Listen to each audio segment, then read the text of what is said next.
The first day at Arcane's academy was supposed to be simple.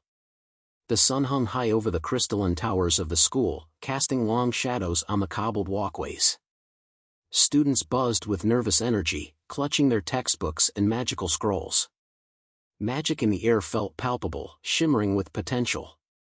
This was, after all, the most prestigious school of magic in the continent, known for its blend of ancient knowledge and modern techniques. But none of that mattered to Gavin Hall, not yet anyway. He wasn't like the others. He was a soldier. An earthborn, battle-hardened veteran of war. A man who had seen things, too many things, in fact. The soft whispers of spells, the intricate dance of ancient incantations, the serene aura of mystical creatures, it all seemed so fragile to him. In comparison to the heartless roar of war machines, the steady hum of plasma rifles, and the scent of burning fuel and ozone. Magic? That was nothing compared to the mechanical chaos of human ingenuity. As he stood in the grand courtyard, Gavin adjusted the weight of his suit. The steel and carbon frame of his power armor creaked softly, the mag plates humming faintly as they synchronized with his body's movements. The armor was sleek, compact, and deadly, a far cry from the ornate robes of the other students. Around him, students took in the marvel that was Gavin's exosuit, whispering and pointing at the strange outsider who had dared to attend the academy. He could feel the curious stares, the raised eyebrows, but he didn't care. Gavin was here for one reason: the future of his world depended on it. The academy was the perfect place for his mission, hidden in plain sight among the bright minds and powerful mages. The magical world was rich in power, far beyond anything the humans back home could manage. And yet, Gavin knew that if they weren't careful, those magical abilities could be used against his people. Against Earth itself. He was a man out of place. And that was by design. As he surveyed the courtyard, his attention was drawn to the large stone pillars at the edges, each bearing a different rune, glowing faintly. They were part of an ancient summoning ritual, he knew. He'd read the reports. Magic could be unpredictable, even dangerous, and if he was going to learn how to defend against it, he needed to understand it from the inside out. "Excuse me." Gavin turned his head, meeting the gaze of a young woman who stood before him. Her robe shimmered with a cascade of light, adorned with intricate symbols. She had silver hair tied up in an elegant knot, and her green eyes glinted with curiosity. "Yes?" Gavin's voice was low, gruff, though it seemed to startle her. She quickly regained her composure, forcing a polite smile. "You're new here, aren't you?" she asked. Her tone was friendly but laced with intrigue. "Something like that," Gavin replied, adjusting his helmet's visor. The armor was designed to be adaptive, and with a flick of his wrist, his visor tinted, shifting from clear to opaque. It wasn't that he didn't want to talk, he just preferred not to show his face. He wasn't here to make friends. "Well," she said, tilting her head slightly, "I'm Mira. You're a bit of an anomaly around here, don't you think? Most students wear robes, not that." Myra's eyes traveled over the sleek armor with a mixture of confusion and amusement.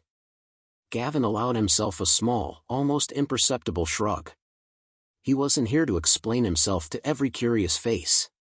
He had a mission, and everything else was secondary.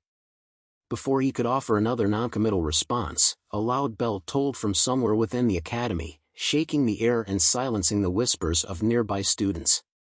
"The first lecture starts now," Mira said quickly, with a slight urgency. "You should come with me." Gavin considered her offer for a brief moment, then nodded. "Lead the way," he muttered, following her as she moved swiftly through the crowds. His footsteps, heavier and more deliberate than those of the students around him, echoed through the courtyard. Despite the soft fabric of the other students' robes and the quietness of the magic-infused environment, Gavin's presence felt like an anchor, a reminder that not everything was as peaceful as it appeared. As they entered the building, the vast stone halls loomed overhead, adorned with tapestries and relics of ancient magics.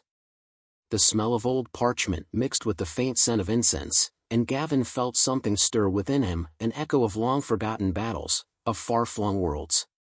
In a strange way, this place reminded him of his own world's research facilities, though it was far more ethereal.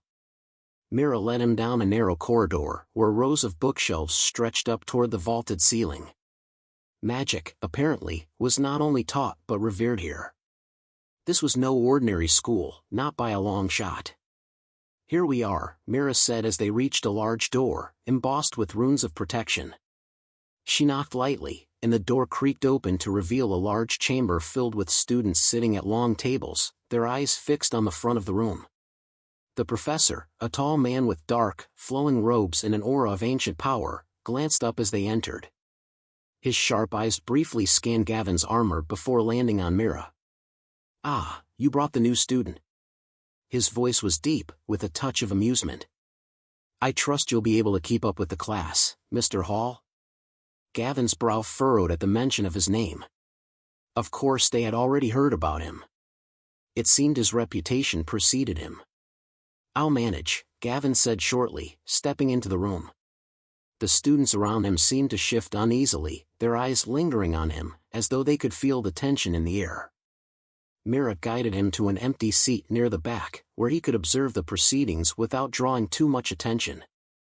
Gavin sat down, feeling the slight hum of energy from the ancient runes inscribed into the stone floor beneath him. He didn't let it distract him, though. He had been in situations far more dangerous than this room, far more uncertain. This was simply another stage in his mission. The professor began to speak, his voice reverberating through the room. "Today's lesson is about the ancient summoning rituals, and the use of magic in combat. Magic, after all, is not just for spectacle, it is a tool, a weapon, an art form." His words were measured, but there was an edge to them. Clearly, the professor wasn't just teaching theory. He was preparing these students for something. Gavin's ears pricked up at the mention of combat magic. Now that was a subject he could get behind. The lesson continued, with the professor demonstrating the casting of a basic fireball spell. The students gasped in awe as the flames danced in his hands, a controlled blaze that swirled and flickered before dissipating into nothing. Gavin watched, unimpressed. He had seen fire before, real fire, destructive fire, the kind that could melt steel. This, on the other hand, was almost a parlor trick. The professor noticed Gavin's distant expression and smirked. "You may be used to more practical applications of power, Mr. Hall," he said, his voice laced with a knowing tone. "But here, we do things differently. Magic is more than just power. It's precision, control, and finesse." Gavin felt a pulse of annoyance, but he kept it in check. He had no interest in the delicate dance of spells. He needed to learn how to fight back. This was why he was here, to learn how to harness magic in a way that could protect Earth, his people, his world. Just then, the door to the room burst open, and a group of students entered, their laughter filling the room. A few of them, clearly more confident than the others, were wearing elaborate, enchanted armor, much like Gavin's own, but far more ornate. Their presence caused the room to fall silent for a moment, and all eyes turned to them. "Ah, more of the elite from the upper classes," the professor remarked with an amused glint in his eye. "A bit late, but no matter. Take your seats, and let's proceed." Gavin felt his muscles tense as one of the students, a tall young man with dark hair and a smug expression, approached his desk. "So, the Earthling is here," the student said, voice dripping with sarcasm. "I heard you were some kind of soldier. What are you going to do here? Take notes and hope the magic rubs off?" The student's tone was condescending, as though Gavin was beneath him, and it only took a second for Gavin to feel the sting of the remark. He had never been one to take insults lying down. But before he could respond, the professor held up a hand, silencing the student with a single gesture. "We are here to learn, not to argue," he said firmly. "Now, let's continue." The room settled back into an uneasy silence, but Gavin's mind was far from it. He had one goal now, to survive here, to learn, and to prepare for the future. And if he had to put a few arrogant students in their place along the way, well, that was just an added bonus. As the days stretched on, Gavin's presence at Arcane's academy became less of a curiosity and more of a point of intrigue, something that couldn't be ignored. The students quickly realized that he wasn't here to make friends, nor was he here for the typical magical education. He was an outsider, but more importantly, he was a reminder that not all battles were fought with wands and spells. Some of them were fought with weapons far more dangerous: human ingenuity, willpower, and technology. The situation in the academy began to shift, albeit subtly at first. Gavin's interactions with his classmates, while always brief, were enough to raise suspicion. He was quiet, intense, often observing more than engaging. But the whispers that surrounded him grew louder with every day. Some students began to question why a soldier from Earth, a place where magic was practically non-existent, would be enrolled in a school that was renowned for breeding the most powerful mages on the continent. What did he want? What was he truly after? Most of the other students tried to avoid him, except for Mira, who had, surprisingly, taken to accompanying him on more than one occasion. She had become one of the few students who dared to approach him beyond the formalities of the academy. She was keen to learn from him, or so she claimed. Her curiosity seemed to border on obsession. "Are you just going to sit there all day?" she asked one afternoon as they sat together at one of the long stone tables in the academy's grand library. Gavin didn't look up from the thick tome in front of him, its pages covered in ancient symbols and diagrams that flickered with light. "I'm reading," he replied, his voice as flat as ever. She rolled her eyes, clearly undeterred. "You've been reading for hours. What's going on in that head of yours, Gavin? You don't just sit in silence like this unless you're planning something." Gavin didn't reply at first. The library was quiet, save for the soft rustling of pages turning and the occasional whisper between students as they worked. But his mind was far from the tranquil scene before him. The more he read, the more he realized how little he truly understood about the magic that saturated this world. He had only skimmed the surface, and yet the more he learned, the more he realized that the magical world was far more dangerous than he had anticipated. It wasn't just about casting fireballs or conjuring illusions.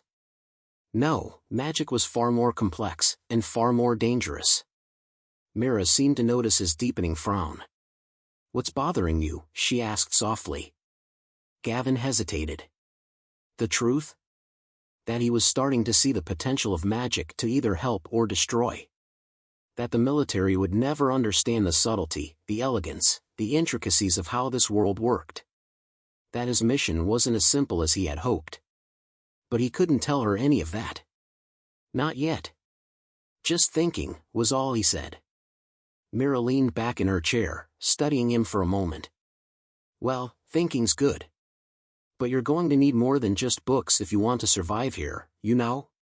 Gavin let out a long breath, his gaze flickering to the other students in the library.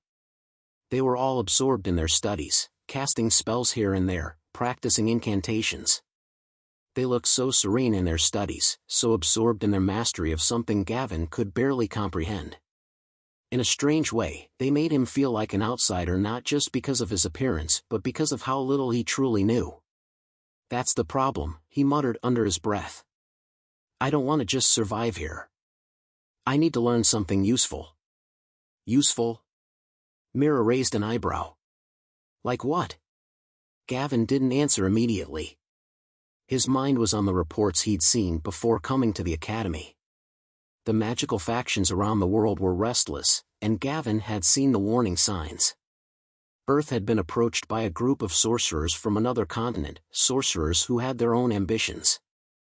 He'd learned from his sources that there were whispers of an impending war, one where magic would play a pivotal role. But to defend Earth, he needed to understand how magic worked, its limits, its power, its weaknesses. And that was why he was here. He closed the book in front of him with a soft thud, causing Mira to look up from her own notes. "I'm going to take a different approach," he said, standing up abruptly. "If I can't learn by reading, maybe I can learn by doing." Mira blinked in surprise. "What do you mean?" Before she could respond, Gavin turned and walked toward the exit, leaving her to scramble after him. "I'm going to test something. A real test. Later that evening, as the sun began to set and the stars slowly emerged, Gavin found himself in the academy's training yard. The yard was massive, surrounded by high stone walls and adorned with enchanted training dummies, mechanical mannequins that could simulate a variety of combat scenarios. These dummies could be programmed to simulate magical attacks, swordplay, or even the most elusive of creatures. Gavin had heard whispers about them from the students, but he had yet to see them in action. And now, he was about to change that. Mira caught up with him just as he approached one of the dummies. She was panting slightly, clearly having had to run to catch up. "You're seriously going to fight one of those things?" she asked incredulously. Gavin didn't respond. He was already inspecting the dummy, his eyes narrowed in concentration. The mannequin was made of a polished, enchanted wood, and its joints creaked slightly as if it were waiting for instructions. It was programmed to be a simple opponent, a generic fighter. But Gavin wasn't interested in easy wins. He wanted something that would push him, something that would make him adapt, something that would test his mettle. "Watch," he said, taking a step back and slipping into a fighting stance. The dummy activated with a soft hum, its wooden body jerking to life. It raised its arm, and in an instant, a burst of magical energy shot from its hand, directly toward Gavin. Without hesitation, he dove to the side, his power armor reacting to the movement in sync with his own. He rolled to his feet, immediately drawing a small energy blade from his suit. The blade hummed with energy, and he swung it in a wide arc, slicing through the dummy's arm. The mannequin shuddered and retracted, its wooden form repairing itself almost immediately. "Impressive," Mira called from the sidelines. "But you can't just rely on your armor. It's magic you need to fight, not just tech." "I know," Gavin replied, his voice tinged with frustration. "But how do you fight something that's constantly adapting? I need to figure out what its weaknesses are, how to predict its moves." The dummy charged at him, its movements swift and fluid. Gavin dodged another blast of energy, but this time he was ready. As the mannequin closed in on him, he lashed out with the energy blade, cutting through the air with precision. The blade sliced into the wooden figure's side, leaving a deep gash. But the mannequin didn't stop. It kept coming, its movements more fluid, faster than before. "See?" Gavin grunted. "It adapts too quickly." "Not necessarily," Mira said, walking closer. "Magic has a rhythm. You have to find the pulse of it. It's not about brute force, it's about timing." Gavin paused, panting, his eyes narrowing as he considered her words. Timing. He wasn't used to thinking in those terms. His world was about overwhelming force, tactics, and raw power. "Fine," he muttered, "show me." Mira raised an eyebrow. "You sure about that? I can't exactly give you a magic crash course in 5 minutes. I don't need a crash course. I just need something to work with." With a resigned sigh, Mira approached the dummy and raised her hands, muttering something under her breath. A soft glow surrounded her fingers, and before Gavin could react, she snapped her fingers. A burst of magic surged toward the dummy, freezing it in place mid-step. "Timing," she said, smirking. "Now, attack." Gavin didn't hesitate. His energy blade flashed through the air, cutting through the enchanted wood. The dummy collapsed to the ground, its magic frozen in place. Mira grinned. "You see? You have to find its rhythm, its pulse. Then, you can predict its movements and strike when it's weakest." Gavin stood over the fallen mannequin, a grim smile tugging at his lips. "I'm starting to understand." And with that, the battle had only just begun. The next few weeks at Arcane's academy were a blur of intense training, strange encounters, and sleepless nights. Gavin's understanding of magic began to shift, and with it, his approach to combat. He still wasn't entirely comfortable with the idea of magic as a tool, let alone as a weapon. But slowly, as he grew more proficient with the training dummies and started to spar with some of the students, he started to appreciate the subtleties of magic that Mira had hinted at: rhythms, pulses, timing. He began to adapt his own combat skills, blending them with the flow of magical energy in ways that his instructors hadn't anticipated. But it was one of those rare moments of quiet contemplation that changed everything. One late afternoon, when the last of the sunlight filtered through the stained glass windows of the academy's courtyard, Gavin stood in front of a large map, his fingers tracing the lines of an intricate diagram. It was a map of the world, with various magical factions marked in different colors. Each section represented a territory, a power, a potential threat. He knew this map well. He'd studied it endlessly in preparation for his mission. What he didn't expect, however, was the sudden realization that hit him like a ton of bricks. Everything is connected, he muttered under his breath, eyes widening as he connected the last line on the map. The magic, it's all interconnected. Mira appeared beside him, as if she had been waiting for him to come to this conclusion. Her eyes flickered over the map, and she raised an eyebrow. What's going on in that mind of yours now, Gavin? This, he gestured toward the map. This isn't just a world of magic. It's a network. A web. Every faction, every mage, they're all tied together by the ley lines. The power that flows through this world isn't isolated, it's a global system. Myra's expression shifted from curiosity to concern. What are you getting at? Gavin looked at her, his eyes sharp. I came here to understand how to protect Earth from magic. But now I'm beginning to think we might have underestimated just how interconnected the entire magical world really is. If the wrong faction seizes control of these ley lines, he trailed off, realizing that the gravity of the situation was far worse than he had initially thought. The air between them seemed to grow heavier, and Gavin's mind raced. He thought about the reports he'd seen, the quiet whisperings in the higher echelons of the academy, the growing tensions between the magical factions. Earth had always been an outsider in this world, technologically advanced but magically ignorant. But what if there was more at stake than just Earth's defense? What if there was a bigger threat looming, one that could consume not just Earth, but every world connected by these ley lines? We need to act, Gavin said firmly, snapping Mira out of her thoughts. We don't have time to waste. We need to find out who's pulling the strings and why. Mira frowned, her gaze darting across the courtyard. Are you sure you're ready for this? The factions here, they're not like anything you've dealt with before. They don't play by the same rules. I didn't come here to play by anyone's rules, Gavin replied, his voice low and resolute. I came here to learn enough to stop whatever's coming. To stop anyone who thinks they can use magic to dominate. Mira hesitated for a moment, before nodding slowly. All right. But we'll need more than just magic knowledge if we're going to stand a chance against the real players in this game. She turned toward the large building ahead, a dark smile spreading across her face. There's something I've been meaning to show you. A place where even the most powerful mages here get their hands a little dirty.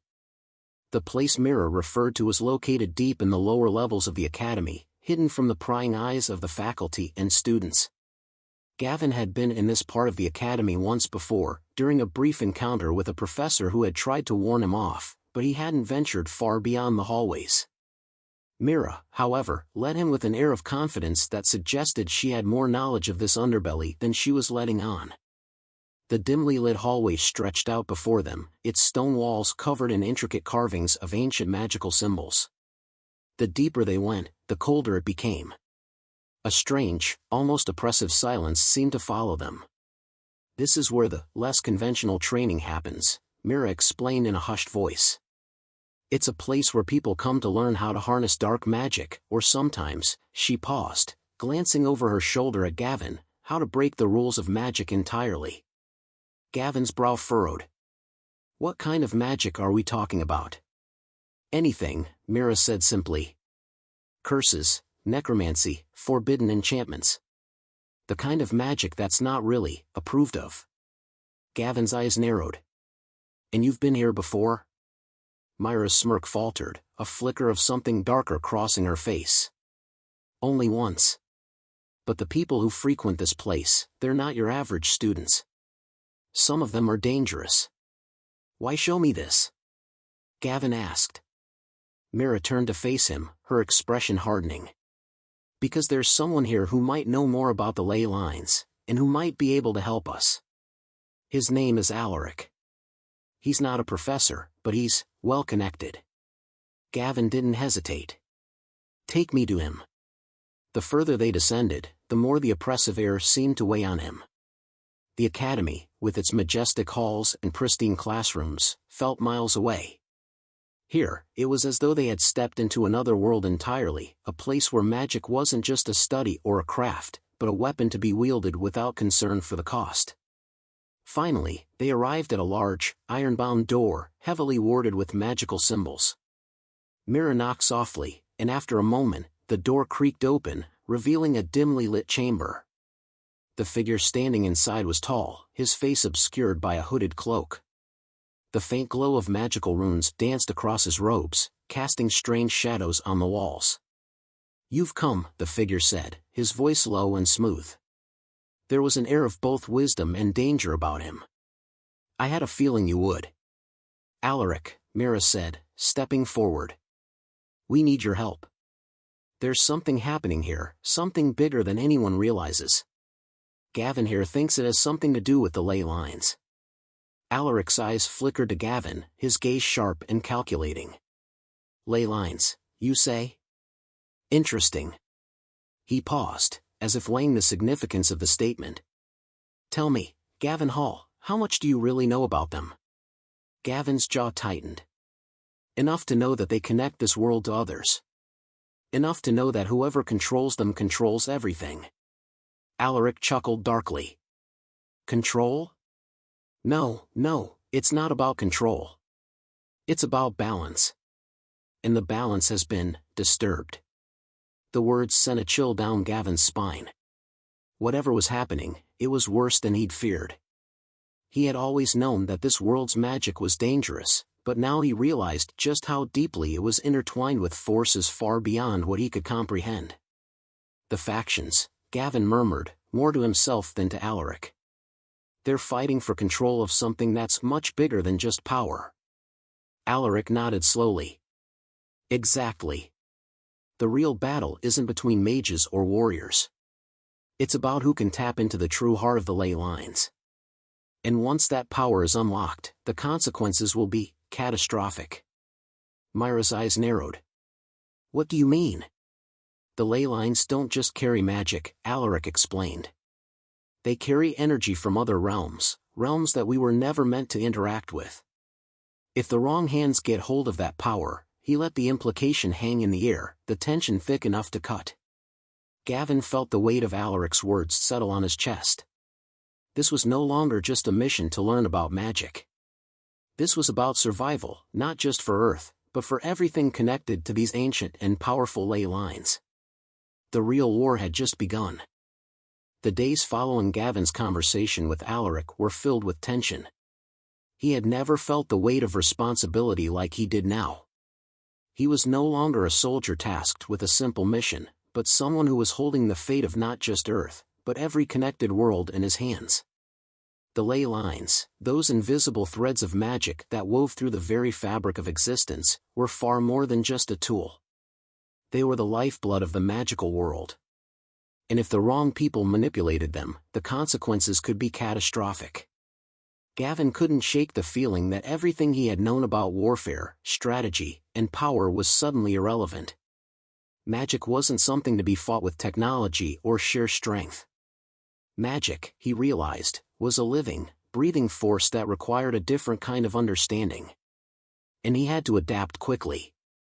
The first few attempts to gather intelligence on the factions were uneventful, but Gavin's frustration grew with every passing day. He could sense the deepening unease within the academy. Faculty members were no longer as welcoming as they once had been, and students whispered behind his back. No one knew exactly what Gavin was up to, but they all sensed something was off. His continued presence in the academy was beginning to feel like a disturbance in the natural order of things. Mira, ever the loyal companion, continued to assist him, though she had her own concerns. There were moments when she seemed almost distracted, her eyes darting to shadows or her thoughts drifting in the middle of conversations. Gavin had come to realize that her connection to the darker side of magic was more than just curiosity. She was involved in something deeper than she let on. But now wasn't the time to pry. Gavin's focus was on the ley lines, specifically, the one faction that seemed most interested in controlling them, the Order of the Veil. They were known for their ancient and forbidden magic, their cryptic rituals, and their unwavering pursuit of ultimate power. Alaric had warned Gavin about them, saying they were the ones who had been tampering with the ley lines in ways that no one truly understood. Their goal wasn't to use the power of the ley lines for themselves alone, it was to unearth something even older, something hidden deep within the line's very structure. And that, Gavin knew, was something that had to be stopped. One evening, while he and Mira were poring over ancient texts in the library, a message arrived, delivered by a courier who seemed to materialize out of nowhere. It was short and simple. "We know you're looking. Don't come any closer, or you'll regret it. Order of the Veil." Gavin's eyes narrowed as he read the note aloud. There was no signature, no other markings. But it was clear. The Order knew he was investigating them. And they were sending a warning. "They're not even trying to hide anymore," Gavin muttered, crumpling the note in his hand. "They're getting careless." Myra's brow furrowed as she studied the note. "They want us to back off. But they're still hiding something. They're not just hiding something. They're daring us to come closer." Gavin's voice was low, tense. "We need to find out what they're really up to. And we need to move fast." Myra's eyes flickered with a hint of concern. "You're not thinking of confronting them directly, are you?" "I don't see any other choice," Gavin replied. "If the ley lines are their goal, then we need to understand what they're doing before it's too late." For the first time since arriving at the academy, Gavin was beginning to feel the weight of his choices pressing down on him. Confronting the Order was no small matter. They were powerful, their influence deep-rooted in the academy's structure, and their knowledge of magic was far beyond anything Gavin had encountered. But he also knew that this was no longer about just stopping an enemy. It was about preventing a catastrophe. A catastrophe that could spread to all the worlds connected by the ley lines. Later that night, Gavin and Mira made their way to the hidden training grounds beneath the academy. It was there that Alaric had promised to meet them. He had information that might be the key to unraveling the Order's plans. Alaric stood waiting for them in the dimly lit chamber, his long cloak sweeping around him like a shadow. The air crackled with the faint hum of magic.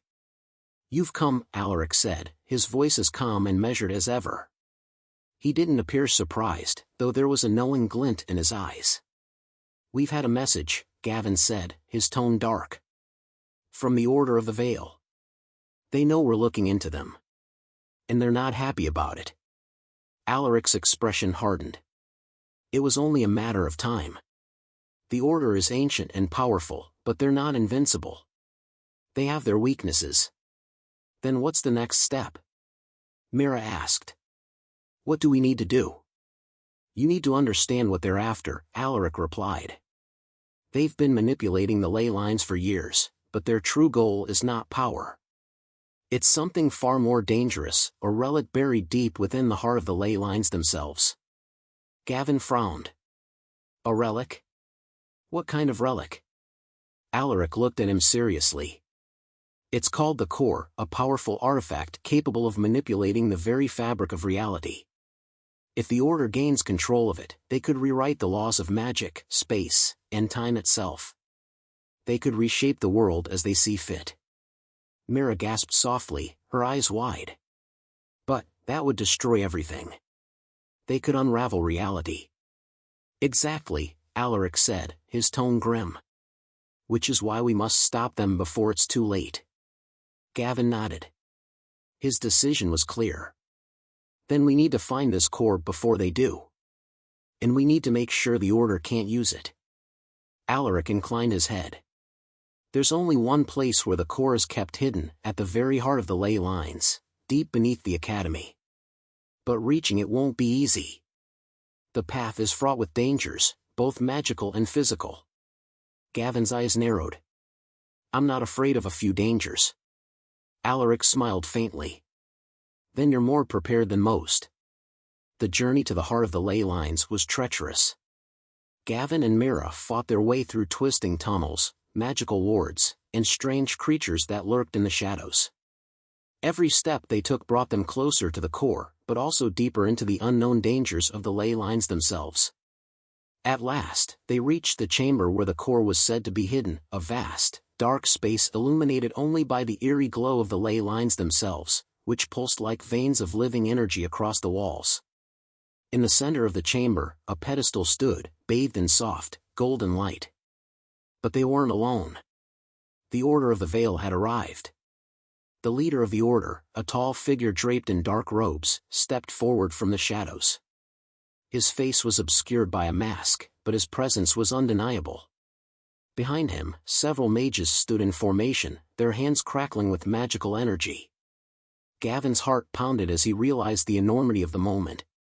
This was the confrontation he had feared, and the one he had been preparing for.